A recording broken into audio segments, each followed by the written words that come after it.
with Danielle. She's an executive manager with a company. And we were just talking about many things. First, we was talking about the Teslas. Like, you definitely, I do want to tell you, like, I don't know if you've driven one or if you've driven one. I drove one time. I rented one.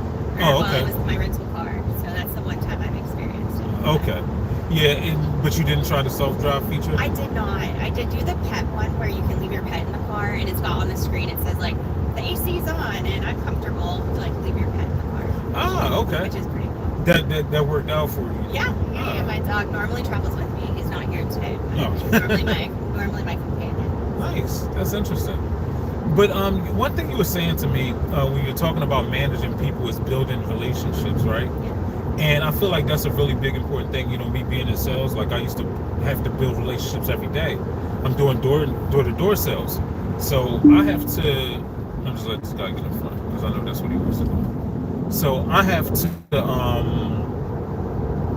have conversations and build up like quick relationships with people. So like, what are some of the things that you do in order to help build relationships yourself? Yeah. I think every person just wants to feel seen and heard. And so a big thing for me whenever I'm trying to build that relationship is just to have a genuine conversation and to come into that conversation actually caring. Okay. People do want to feel seen and heard. And so asking them respectable but personal questions within, the boundary of whatever setting you're in. And I always go towards laughter is my second. People want to laugh. It's an innate thing. It's healthy. It's fun. People enjoy it, right? It can turn your day around. And when you laugh with someone, you've kind of let some of your barriers down and some of your guard goes down instantly. Okay. And so I turn a lot to like jovial humor, kind of just building that rapport, finding something to connect over. And I find once you've laughed together, you have some sort of connection that you didn't before, where people are a little more comfortable or their guard's down a little. It's not so serious and so tense. So that's an important thing for me with building relationships and what I choose to do to try to help do that. Show them you care and make them laugh are two things that I really value. And I feel like that's one thing that I would like to teach people as well. Like a lot of times when people, especially in the field of sales, like when they get into sales, they think they gotta have some sort of catchy like sales phrase, or they have to like convince people to get a product that they don't want or maybe even don't even need. But I put the focus on like just building relationships based off of that individual's personality. So like for how your personality is and how mine is, we will be able to build relationships with many people, but it would just be different for how the approach would be. And not everyone's going to take the joking approach. So that works for me, and that's something that I know that I can do well, and it's proven itself. But not everyone is comfortable with that or has that approach. Not only that, though, what's unique is that for the people who respond to that well, that'll work well. When people respond to people who are more serious, they'll respond to them people. And so you can't just have a one-size-fits-all when you're working with a team of people. You have to have people that can work together as a unit, but at the same time be able to have their own creative way of doing things that works for them. What I always tell my team is it's know your audience, and you can't, everyone's not the same. So it's important, and that's part of learning about people is understanding how they operate. So if you know your audience, you can target your approach. And that's where I think the investment of time and why I think it's so important to invest time in other people, either be your business partners or your team or someone you're trying to sell something to. If you invest the time, you're inherently going to earn their trust, and you're also going to know your audience. And if you know your audience, that's how you can either sell a product or you can target your business ask or your understanding because you've taken the time, and time is precious, and so people really, really appreciate when you're investing time in them or their issue or whatever they are in a box. And so to me, that's an important way to ultimately play the long game and have the kind of the results that you're looking for. True. Let me ask you though, throughout the course of your success, like what would you say is some of the most difficult things that you had to overcome? So I work in a heavily male-dominated field and profession. Mm-hmm. So I was always pretty much until recently, the only woman in the room at a lot of times, and Mm-hmm. usually the younger woman in the room. So it was definitely not that anyone was ever rude or kind of like put me down, but there's always that stereotype, and there's always that like, am I good enough? And I've had to convince myself, and my dad was big on this, it's you're there for a reason. You know what you're talking about. Say it confidently and say it loud. Okay, so that kind of sounds like a bit of imposter syndrome? A little bit, because when you're in a room and no one looks like you, Mm-hmm. and they all look like each other, you're kind of like, where's belong Waldo? here? Yeah, like, why am I here? This doesn't feel like I should be here. But then my dad, who also looked like every guy in the room that I was with, right? So I'm going home to my dad and saying, like, oh, I just, it feels like this. He's like, Danielle, go in there. You know what you're doing. Be confident, be loud, Mm-hmm. and like stand on your ground. Speak like, with some authority. Yeah, if you're not prepared, don't do those things. But if you've done your work, your homework, you know what you're talking about, you're educated, you've done the work, say it. Be confident to say it, and they will respect it. And I think that was a huge turning point, because I was able to earn their trust, and then my personality was able to come out, and they knew, oh, if Danielle says that's right? Like, she's done her work, we don't have to question her. Mm-hmm. And then I was able to be more myself, which was a huge thing for me, right? I was able to start telling like the joke of the week, or and trying to bring a little bit more of myself and feel more comfortable. But it started with having to be confident. Did it take you a long time to get over that, or was it like almost like it just clicked when he said something, so when you went in there the next day it just worked? It definitely took a little bit of time. I will say, having the voice of my dad, if I hadn't had that, I think it would have taken incredibly longer. And so having a supportive person, and then, like I said, my dad looked like every other person in that room. So for him to say, no, if you come in and you say it confidently, you say it proudly, like you're educated, all of this, they're going to respect it. And so I'm like, okay, if he's saying that, and they're all kind of like him, then I can go in and I can try. That's wonderful. So you overcame the imposter syndrome, which is great, because I feel like so many people suffer from that, and I feel like that causes people to hold themselves back when they would have promoted you to the position. My opinion is you wouldn't have never gotten promoted to the position if they didn't already view you as one of them. Absolutely. So, like, let me ask you this though, like, during, like, beyond that, is there anything else that you had to overcome? As far as like building a team, anything that someone that is coming into your field or a similar field would like be able to, I guess, what am I trying to say? Like that might struggle with, like what is unexpected, but you were able to overcome it. I think an interesting thing about moving into like a management position where you have people under you is the letting go a little bit. So a lot of people go into manager positions and you're used to owning your entire work product, right? Like, you know exactly what's going to come from your team and be passed on, and it's perfect, and you've checked every box and dotted every line. Mm-hmm. When you have people under you, there's a lot of grace that you have to have in the ability to take a step back, because you and I can solve the exact same problem two different ways.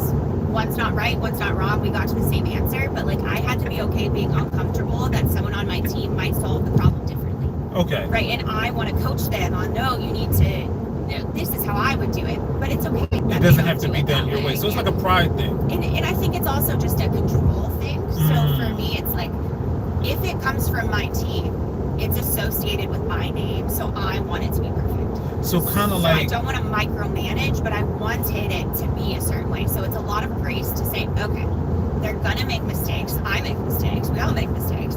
It's okay. They're gonna get to the answer, and I have to allow them the grace and the space to do that so that they can grow. Very hard for a type A personality to do, because I want it done now, and I want it done exactly how I want it done. Mm-hmm. But do you find that when you move, as far, one thing I noticed as far as the sales was concerned, a lot of the people that I trained, they would mimic my actions based off of my actions without actually exactly asking me how to do certain things. Yeah. they would naturally do what I did because that's how they see me solving the problem before. Yep. So do you find that happening as well? In a lot of cases, yes. I think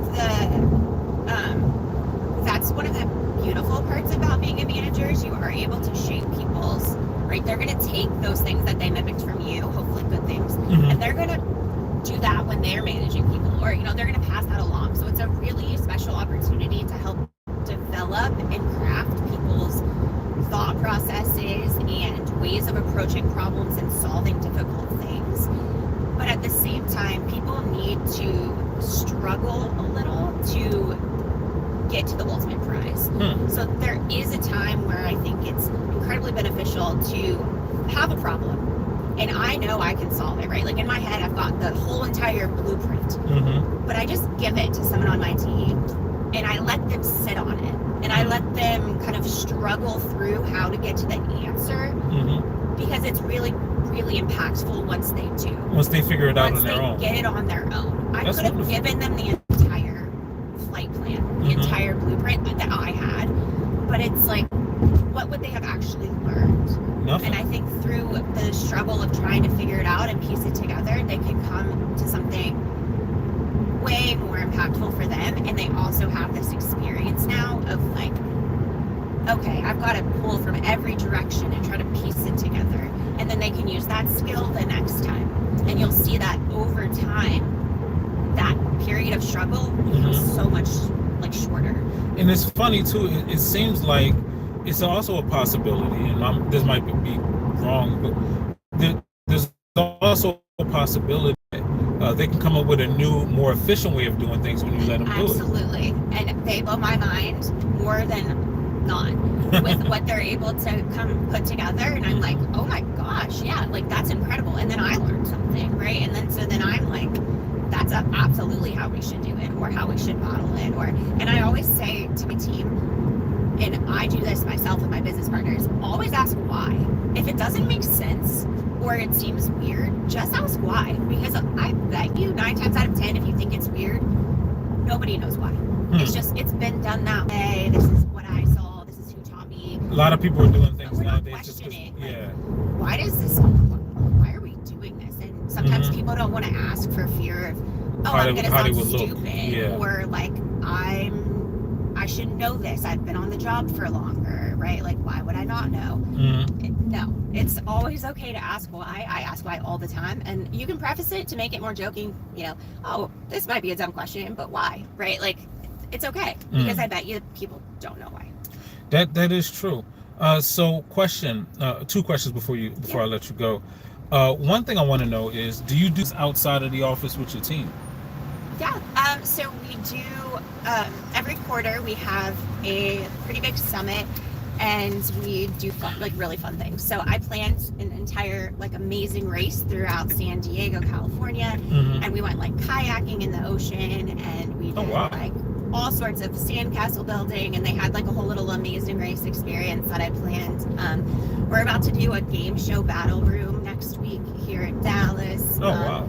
I think I'm really big on culture and having those relationships and feeling comfortable with people you're working with, because I think it makes you a stronger team. People on the team are willing to help each other out genuinely, right? Like if you're having a tough day, I was sick one day and my entire team, the first thing they're doing, what can I take off your plate? Do you need me to cover a meeting? And without me even asking, and I'm like, no, I'm okay, I'm gonna call in, I'm gonna do all this. But they genuinely, and it goes both ways and throughout the entire team, they want to help each other when people are in need. And I think it's because people genuinely care about each other. And to get to that point, I think you have to invest time outside of just, let's do this report. That's good. I mean, it sounds like you're a great leader, and you pretty much have created great leaders, which is one thing when you could just lead people, but it's a whole nother animal when you can teach somebody to become a great leader, because they're going to do the same thing.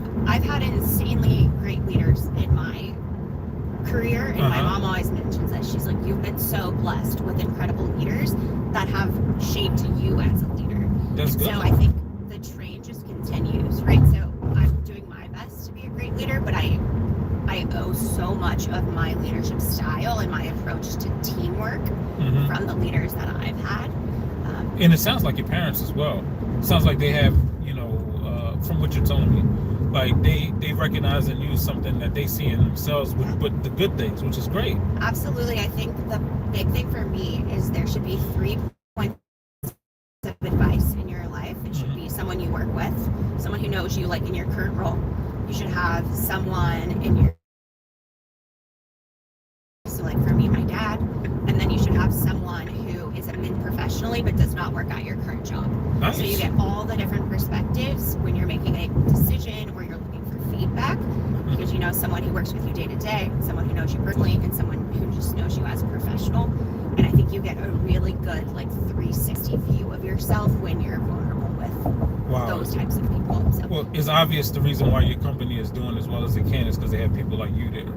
And I'm no, seriously, because I recognize that true leadership spirit and that true drive that you have to, for not yourself, it's not personal, it's for everybody else to succeed. And I feel like when people take that approach to work for everybody else to succeed, well, then the entire organization succeeds. It's not like one of those jobs where they go, oh, well, you know what, I'm just here to collect a paycheck. No, you're there for the people who you're there for. Oh. And as a manager, you're actually serving the people that are there with that you're working for, and ultimately serving the company. So I feel like that's a unique thing. It's great talking with you, Ms. Danielle. Hopefully you continue to move upward. Thank you. That if you have to move upward in the arena where as though you're not working with this, may not be as good, but if you're just working with more people, then that might be a great thing. Yeah. I know, absolutely. Thanks so much. It was great talking with you, dear.